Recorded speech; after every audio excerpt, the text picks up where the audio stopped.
into reason. Will you open your eyes?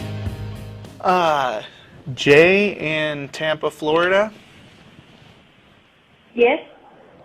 Are you there? Is this the right? Yes, yeah. I am. Are you Jay? Yes, I am. Oh, okay. Hi. How are you? I'm good, thank you. Okay. What's up?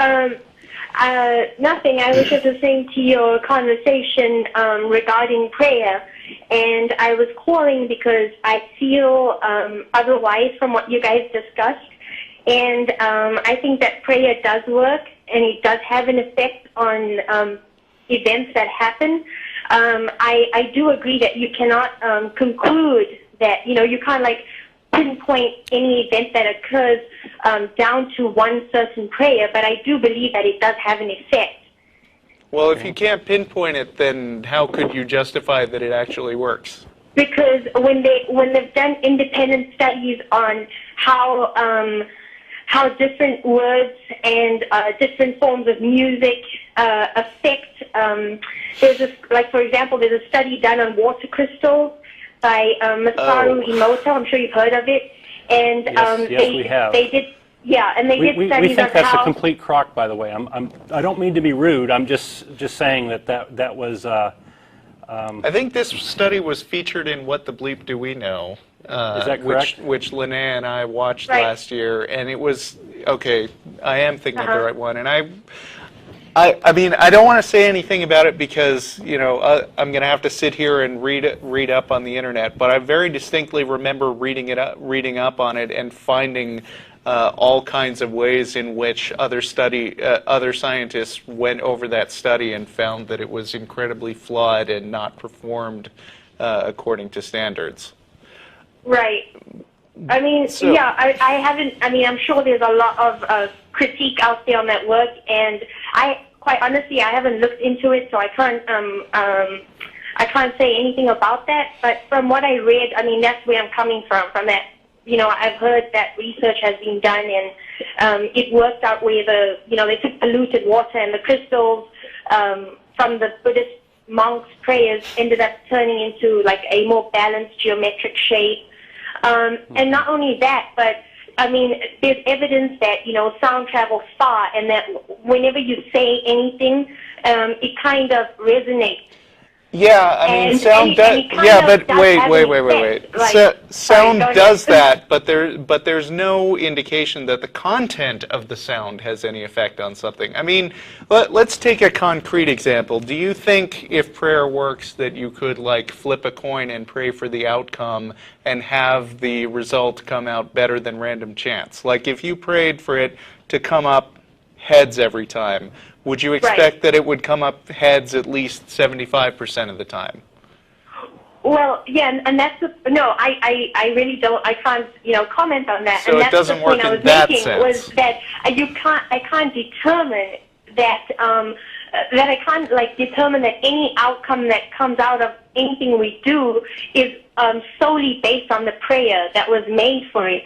You know what I mean? I feel but nonetheless, at the same time, I'm not denying that it doesn't have an effect. I believe strongly that it does have an effect. Well, it's very easy, I think, to after something happens to infer that might have had an effect, right? It's called the sharpshooter's fallacy, right? Where when you get a result you like, you say, oh, that was the result of what I had done before.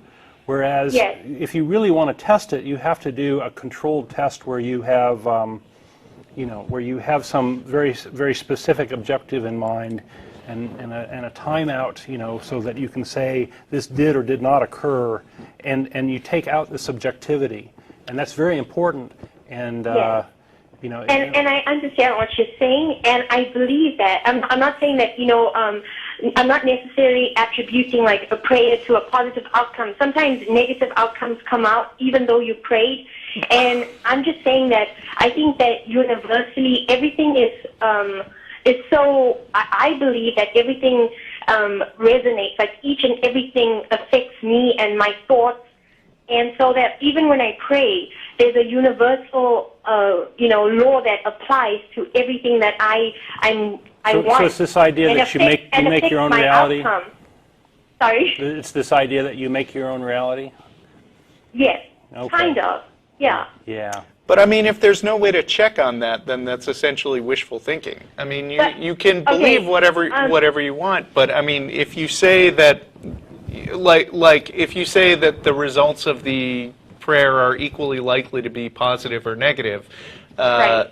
like George Carlin said, you might as well be praying to Joe Pesci. You know, half the time I get what I want, half the time I don't. Same as anything else I do.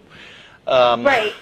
But I think I believe anyway personally that I know that we strongly like base most of our beliefs and stuff. Well, you know, not for the most part. I think that some people generally just believe things because they think that that's what they have enough proof to believe in it. But I think nowadays people are looking for a lot more substantial sort of proof, you know, for a belief or for something that we should believe in. Yes, and I feel true. like as far as this is concerned, I know that it's so hard sometimes to say that, you know, like I can say that I think this exists and that exists, but it's so hard to prove it. And I think though that it's an individual thing that can be experienced. Like you probably could experience this by individually doing it. And I think meditation is one form, you know, like they've shown that when a person goes into meditation, they slowly decrease their thought level. And I think that eventually you come to a point where there's no more thoughts. Because I feel like and then they're theists. we with those thoughts are so influenced by the way we perceive things. You know what I mean? Like it's skewed. Our perception of things is skewed. In that sense. We're very fallible people, right? Right. Our senses are fallible, and we try to find ways of compensating for that in various ways. So I agree with you there, and I agree with you that meditation can have an impact on your mental state and your even your body as far as relaxing and these sorts of things. And I don't have a problem with that, but where I start to have a problem is where you want to say that you can have an impact on the world, and I just have not seen any evidence of that I think is solid. And but I think so, because I mean I'm probably like kind of going right off with an example that you may think doesn't apply, but when I look at it like in small things, I feel like I do have an impact on the whole world. You know, just any little action I'm doing right now. Like we've seen it, like how nature affects humans, and you know how our interactions are constantly affecting each and everything. We're kind of like all intertwined. I mean, to the point where the extinction of bees is supposedly supposed to affect human population. You know, things like that. I don't know if this makes sense. The last phrase of the selection of... Pardon? Can you repeat your last phrase, the selection of... I was trying to say that, you know, because you said the problem you're facing is when it comes to an individual having an impact on the rest of the world. Yes.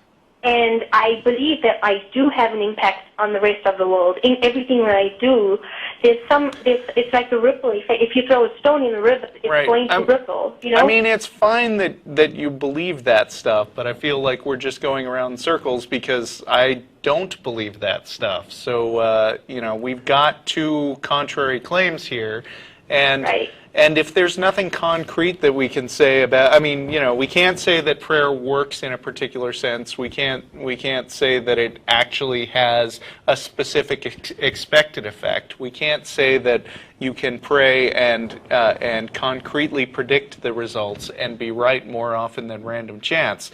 So, you know, unless we can get to a point where we can distinguish between the truth and falsehood of that claim, then we're just saying stuff, right? Right. And, I mean, I was trying to say that, you know, that meditation is one way of coming closer towards making that extinguishing between, you know, distinguishing, sorry, that's the word I'm trying to put. Yeah. Distinguishing between, you know, whether prayer, what's making things happen and fall into place or not fall into place. It's like, you know, that point of knowing. But meditation very clearly affects your own mental state, but you wouldn't claim that meditation actually has the ability to reach out and impact something external, except to the extent that people can influence events through normal day-to-day communications and actions. I'm sorry, I didn't understand what you said. What would you say that meditation does specifically? I mean, externally to anything outside of a person's mind. Well, I mean, I think that's where I was falling into the prayer thing. Is that I feel that meditation, it depends, what you consciously are willing with when you're meditating, and it does have an effect. It How has do you an know? effect and an impact How do you on know? the external environment around you. How do you know? Because I just know that. No, you don't. I mean, you don't just know stuff. I believe that it does.